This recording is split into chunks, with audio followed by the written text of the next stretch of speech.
Hi everyone, it's Justine. Another month has passed. It's time to look back at what inspired us, gave us new ideas, stimulated our brains. I'll go first. The very first thing I thought of when reflecting on the last month was actually a color. Blue. A deep, intense blue. Blue like the sky of California, which I discovered when going to Los Angeles for the first time ever a couple of weeks ago. That blue goes with the pastel colors used to paint the wood on Venice beach. All the colors are a bit washed out by the sun, which makes them softer. It's beautiful. Venice, or a little corner of calm in the noise that is the huge city of LA. This month I'm reading a great biography of Yves Saint Laurent. Notice the size. Big baby, but it's an easy read and it's very nicely written, so it's no problem at all. Saint Laurent died 10 years ago this year, which is why the book was re-edited. And now they have illustrations by him in the middle. Family photos. I'm very curious about people's lives. His main looks, milestones in his career. It's very important to have those color illustrations in the middle. Look at this. Pretty, huh? Very special, very personal. I think the book sold out very quickly on Amazon. I went first, but I believe it's back in stock. So if I find the link, I will put it down below for you. Basically, Saint Laurent is not who I thought he was. And it's interesting through this book to understand how the myth was actually built, developed, and nuanced over time, really, over several decades. He was a dreamer. He was influenced by theater, scenery, and costumes, all the world of theater. He worked with Dior before starting his own label, and at Dior he didn't really touch garments or fabrics like Gabrielle Chanel was famous for doing.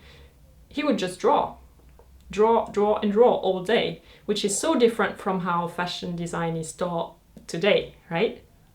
So the book is full of great quotes. You can tell that the writer, Laurence Benaim, knew him well. She describes a collection by Chanel could be appreciated between these two fingers, so when you touch it and enjoy the fabric and the construction, while a collection by Saint Laurent would be appreciated just by looking at it. So completely different methods. And then a quote from him.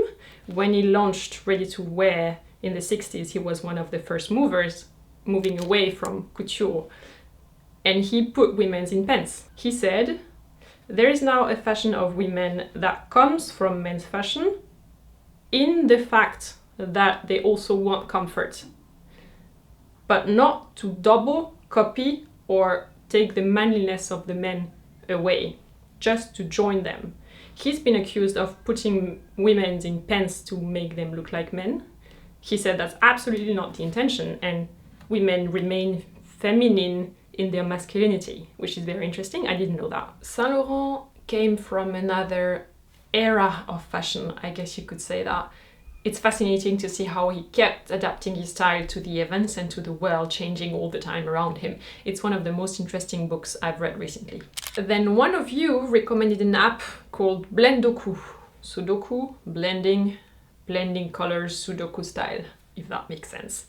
This app is great if you want to learn about color. Let's say you don't know how this color here is made. By having you build a range of color chips from green to yellow, you'll find that this color is in between in that range and that it contains more green than yellow.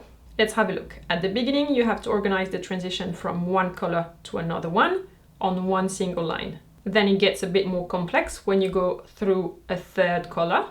Then you organize the different values of one hue, one color, meaning how much white or black is in it. Here the hue is pink.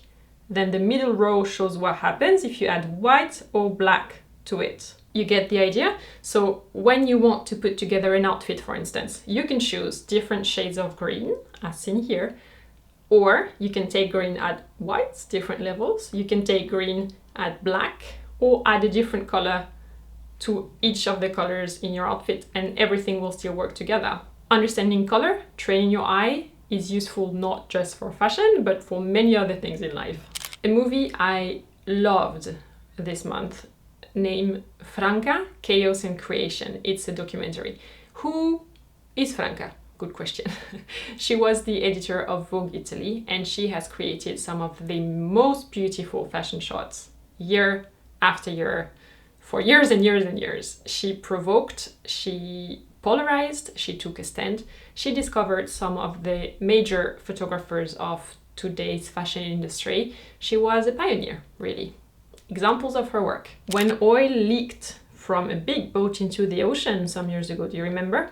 She made a fashion series picturing the models as oil-stained birds to attract the world's attention onto that problem. The photos were both dramatic and captivating, and the scandal was as big as the photos were beautiful. She made the first issue of a fashion magazine with only black models to raise awareness about the white-dominated fashion industry.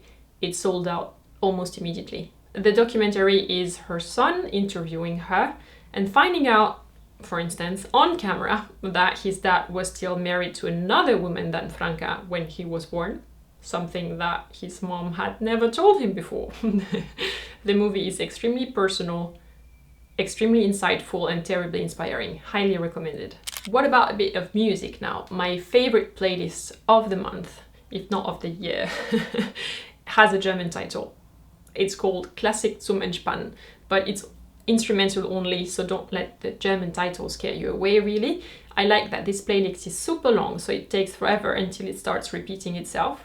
Great. It's a cohesive mix, so it creates a great background, constant soundtrack, if I may say so, and it helps me focus and dream a little bit while I'm working. I find myself working a bigger block of time without getting distracted when this playlist is running. So great. It's super relaxing. My all-time favorite is included, which is the keyboard suite in D minor by Händel. Very dramatic.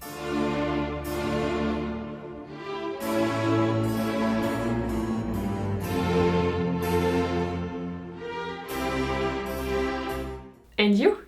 What inspired you this month? I'd love to know. Feel free to share your own creative highlights down below in the comments using the hashtag creative highlights.